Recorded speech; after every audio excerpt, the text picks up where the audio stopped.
Hello students, I am Kamaljit Sharma, PGT Accountancy, teaching in Cambridge International School, the SUA. This lecture is prepared for the subject of Business Studies for Grade 11 Commerce. Students, in the last session, we have studied the topic of joint stock company from the chapter 2, that is forms of business organization. We learned about its features, meaning, merits, demerits, etc. Today we will study about the choice of form of organization. I hope this lesson would benefit you in understanding the concepts.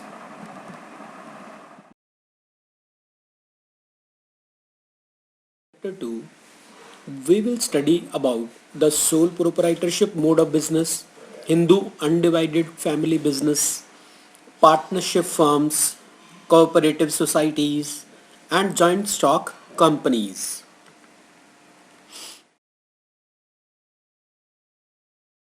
This chapter number 2, that is forms of business organization, we will study the following topics, that is identification of different forms of business organizations, explanation of features, merits and limitations of select forms of business organization, distinction between various forms of business organizations, and analysis of factors determining choice of an appropriate form of business organization. Before moving to our topic, let us revise the forms of business organizations which we have studied in our previous lessons.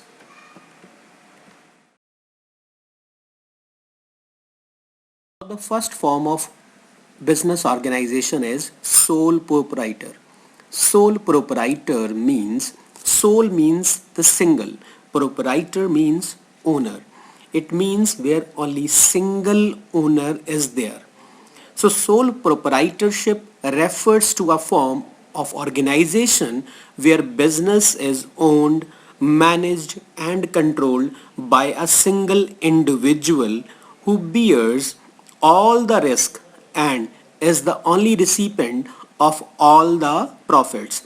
In the sole proprietorship, there is no partner, no other person who is involved in decision making or working of the organization.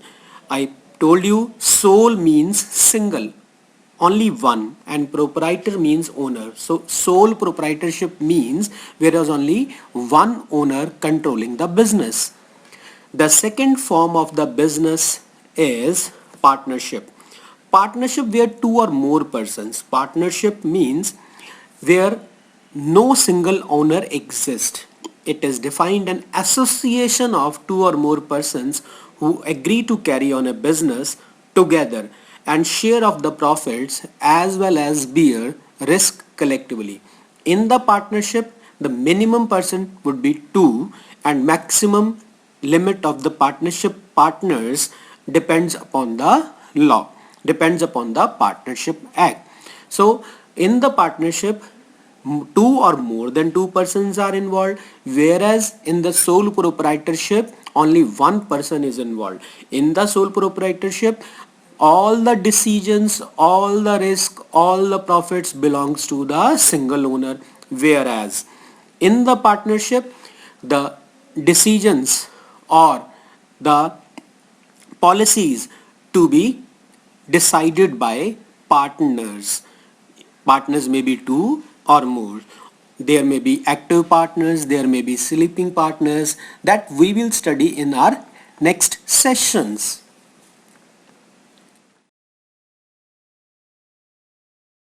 The third form of organization is joint Hindu family business. Hindu family, the word Hindu doesn't mean it is related with any religion, but it is the oldest form of the organization which is being carried on from the generations of the joint families. It is a business owned and carried by the members of Hindu undivided family, which is governed by the Hindu law. Karta, the oldest male member of the family, controls the business. Giant Hindu family business is the oldest form of the business where the joint family is involved into the business. There is no sole proprietor and there is no the concerns of partnership in this giant Hindu family business. Next one is cooperative societies. It is a voluntary association of persons who get together to protect their economic interest. Cooperative societies are majorly formed for social welfare.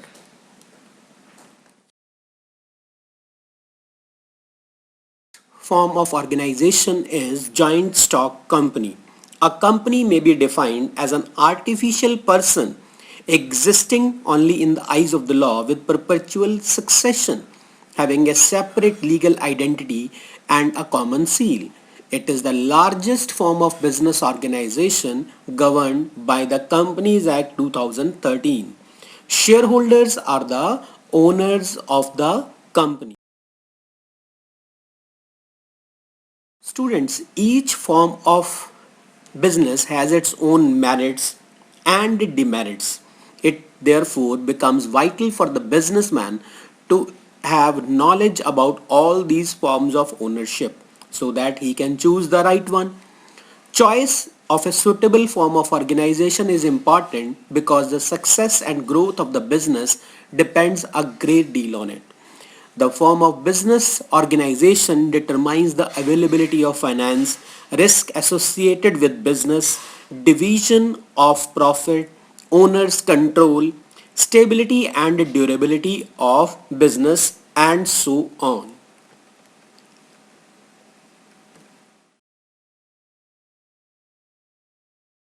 Now we will discuss the factors influencing the choice of form of business organization. We'll discuss all the factors one by one. The first factor is availability of capital. In case of a company that a joint stock company, this factor is most advantageous, whereas in case of sole proprietorship it is least advantageous, because in case of company huge amount of capital is available, but in case of sole proprietorship less amount of capital is available. The next factor is cost of formation. As you know, in case of sole proprietorship, the cost of formation is very less. Whereas in case of a company, the cost of formation is very high. It means this factor is most advantageous in case of sole proprietorship, whereas least advantageous in case of a joint stock company. The next factor is ease of formation. Ease of formation means easy to form. So in case of sole proprietorship, it is very easy to form this form of business organization, whereas in case of a joint stock company there are some complexities in its formation. So in case of sole proprietorship this factor is most advantageous, whereas in case of a company it is least advantageous. Then is transfer of ownership. This factor is most advantageous in case of a company except private company, because the shares of the company are transferable, whereas this factor is least advantageous in case of partnership where the transfer of share is not allowed. Managerial skills. In company there are good managers. So this factor is most advantageous in case of a company, whereas in case of sole proprietorship there are no managers, owners are the managers. So this factor is least advantageous in case of sole proprietorship. Then regulations.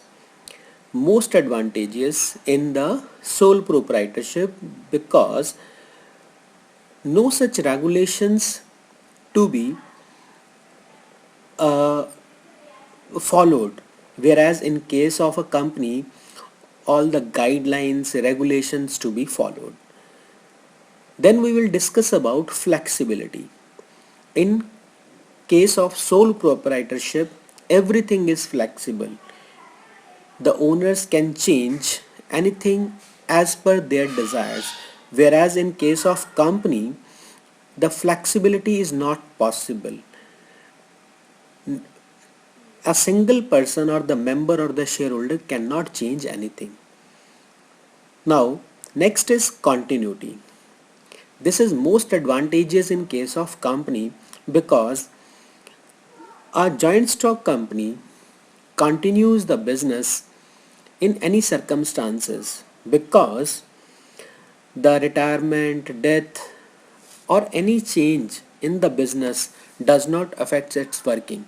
Whereas in case of sole proprietorship, the continuity will not be as same because at the time of any change or death or retirement of a partner, retirement of the owner, the business comes to an end. Next factor is liability. This is most advantageous in case of company because in case of company there is a limited liability, whereas in case of sole proprietorship the liability is unlimited. That's why it is least advantageous in the sole proprietorship.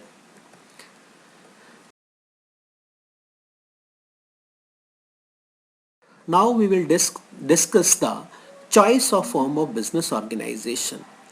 Students, after studying various forms of business organization, it is evident that each form has certain advantages as well as disadvantages. It therefore becomes vital that certain basic considerations are kept in mind while choosing an appropriate form of organization. The important factors determining the choice of organization are: the first one is cost and ease in setting up the organization.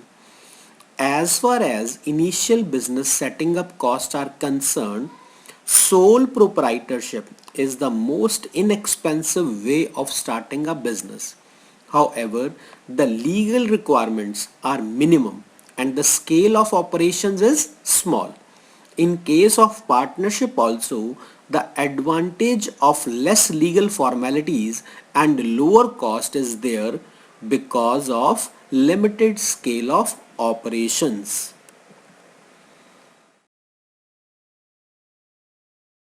Cooperative societies and companies have to be compulsorily registered. Formation of a company involves a lengthy and expensive legal procedure. From the point of view of initial cost, therefore, sole proprietorship is preferred form as it involves least expenditure. The company form of organization, on the other hand, is more complex and involves greater cost. The next factor which we have to discuss is liability. In case of sole proprietorship and partnership firms, the liability of the owners or the partners is unlimited. This may call for paying the debt from personal assets of the owners. In joint Hindu family business, only the Karta has unlimited liability. In cooperative societies and companies, however, liability is limited and creditors can force payments of their claims only to the extent of company's assets. Hence, from the point of view of investors, the company form of organization is more suitable as the risk involved is limited.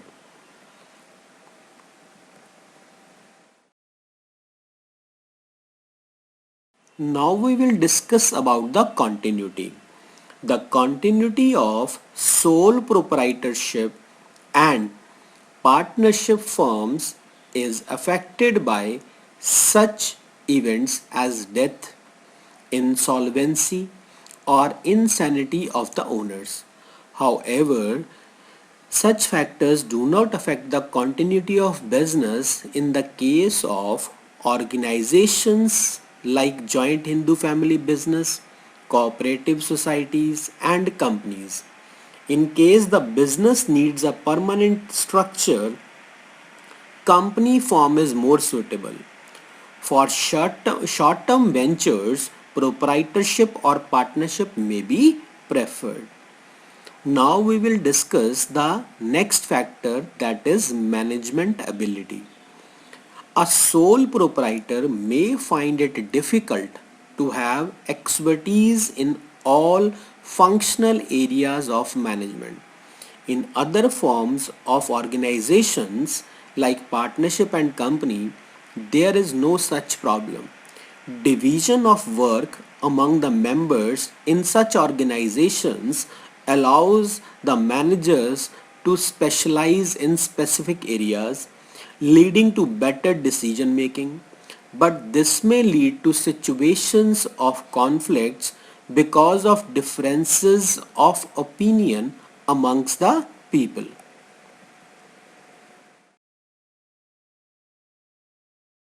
Further, if the organization's operations are complex in nature and require professionalized management, company form of organization is a better alternative. Proprietorship or partnership may be suitable where simplicity of operations allow even people with limited skills to run the business. Thus, the nature of operations and the need for professionalized management affect choice of the form of organization. The next factor which we have to consider is capital consideration.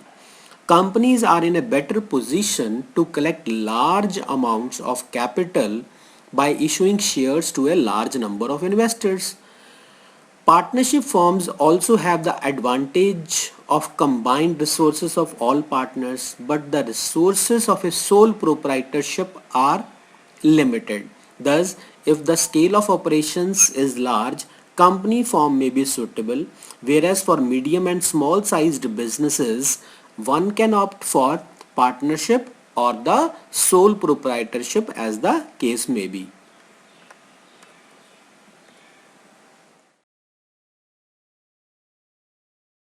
Furthermore, from the point of view of expansion, a company is more suitable because of its capability to raise more funds and invest in expansion plans. The next factor which we have to discuss is degree of control. If direct control over operations and absolute decision making power is required, proprietorship may be preferred, because in case of sole proprietorship, only one man controls the business. But if the owners do not mind sharing control and decision making, partnership or company form of organization can be adopted. The added advantage in the case of a company form of organization is that there is complete separation of ownership and management, and it is professionals who are appointed to manage independently the affairs of the company.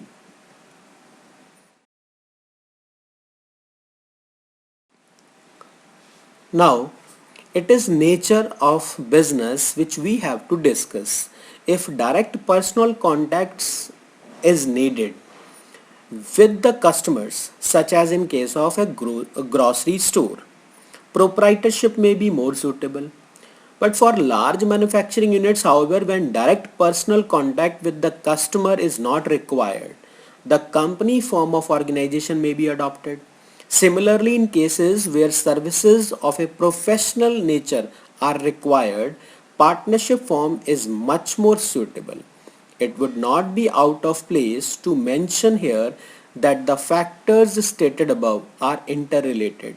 Factors like capital contribution and risk vary with the size and nature of business, and hence a form of business organization that is suitable from the point of view of the risk for a given business when run on a small scale might not be appropriate when the same business is carried on a large scale. It is therefore suggested that all the relevant factors must be taken into consideration while making a decision with respect to the form of organization that should be adopted.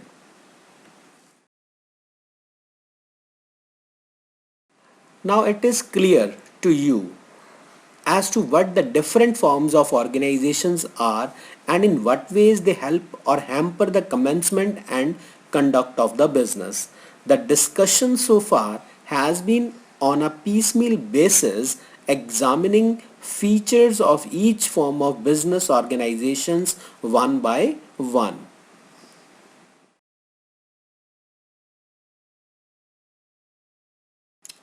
Dear students, in this session we have discussed about the various factors which influence the decision related to the form of business organization. I hope this session would be beneficial for all those who have a keen interest in business.